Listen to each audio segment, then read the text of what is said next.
Hi guys, Bhairavam teaser వదిలారు. నారా రోహిత్ అలాగే Bellamkonda Srinivas and Manchu Manoj చాలా ఇయర్స్ గ్యాప్ తర్వాత వీళ్ళు మళ్ళీ కంబ్యాక్ ఇస్తున్నారు.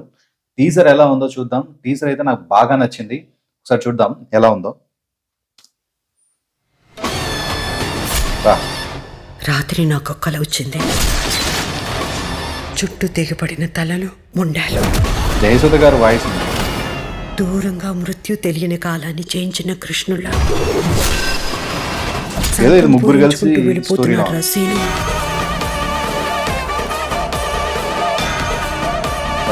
ఈ ఊరిని కాపాడడానికి వారాహి అమ్మవారు, ఆ అమ్మ గుడిని కాపాడడానికి నానమ్మ ఉండగా ఏదో ఒక ఊరి గురించి స్టోరీ.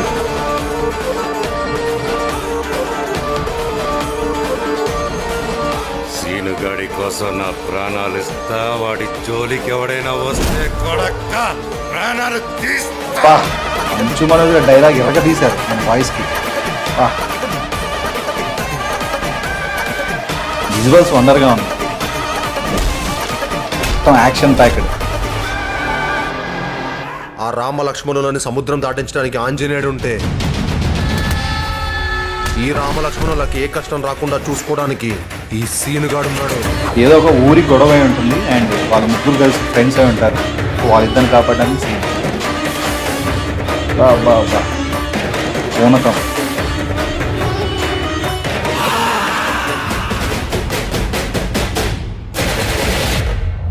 సూపర్ ఉంది. టీజర్ మాత్రం ఎక్సలెంట్ గా ఉంది. మెయిన్ ఆ లాస్ట్ లో ఒక షాట్ ఉంది కదా, బెల్లంకొండ శ్రీనివాస్ గారు పూనకం వచ్చి ఊగేది. అసలు ఆయన యాక్టింగ్ వేరే లెవెల్. చాలా ఇయర్స్ తర్వాత వీళ్ళ ముగ్గురు కలిసి ఒక సినిమా అయితే రాబోతుంది. ఎప్పుడు విడివిడిగా ఉండేది, ఇప్పుడు ముగ్గురు కలిసి ఒకే ఫ్రేమ్ లో ముగ్గురు హీరోలు. స్టోరీ కూడా చాలా బాగున్నట్టు అనిపిస్తుంది. అండ్ ఒక ఊరి కోసం వీళ్ళు ముగ్గురు పోటీ పడవచ్చు అండ్ వాళ్ళని కాపాడడానికి బెల్లంకొండ శ్రీనివాస్ వీళ్ళు ముగ్గురు ఫ్రెండ్స్ అయి ఉండొచ్చు. సో ఆ టైప్ లో అయితే ఈ మూవీ అయితే ఉంది. యాక్టింగ్ వేరే లెవెల్. నాకు మంచు మనోజ్ గారి డైలాగ్ మాత్రం ఎక్సలెంట్ అనిపించింది. ఆయన వాయిస్ దగ్గర బేస్ ఉంటుంది కదా బాగా. సో ఆ వాయిస్ కి ఆ డైలాగ్ భలే సెట్ అయింది. అండ్ నారా రోహిత్ గారు ఆయన ఒక పెద్ద మనిషిలాగా అనిపిస్తున్నాడు ఆ ఊరికి అయితే మాత్రం. చూద్దాం మూవీ ఎలా ఉండబోతుందో. నాకు టీజర్ మాత్రం చాలా బాగా నచ్చింది. ఎస్పెషల్లీ ఆ లాస్ట్ షాట్ ఉంది కదా, బెల్లంకొండ శ్రీనివాస్ గారు ఊగేది, అది మాత్రం వేరే లెవెల్. ఆయన యాక్టింగ్ లెవెల్ బాగా ఇంప్రూవ్ అయిందని అనుకుంటున్నాను. అండ్ మంచు మనోజ్ గారి యాక్టింగ్ పీక్స్. అది ఇంతకుముందు సినిమాలో కూడా ఆయన యాక్టింగ్ సూపర్ ఉంటుంది. అండ్ ఆయన వాయిస్ కూడా ఎక్సలెంట్ గా ఉంది. అండ్ నారా రోహిత్ గారిది కొంచెం నాకు ఎందుకో డల్ అనిపించింది. బట్ ఆ సినిమా చూస్తే అర్థమవుతుంది.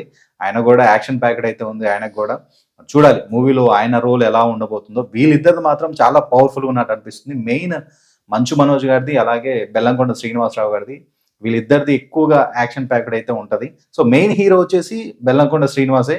మరి సినిమాలో ఏమన్నా ముగ్గురికి ఈక్వల్ క్యారెక్టర్స్ ఇస్తారా లేదా ఎవరినైనా హై పెంచుతారా అనేది మూవీలో అయితే చూడాలి. టీజర్ మీకు ఎలా అనిపించింది కామెంట్ అయితే చేయండి.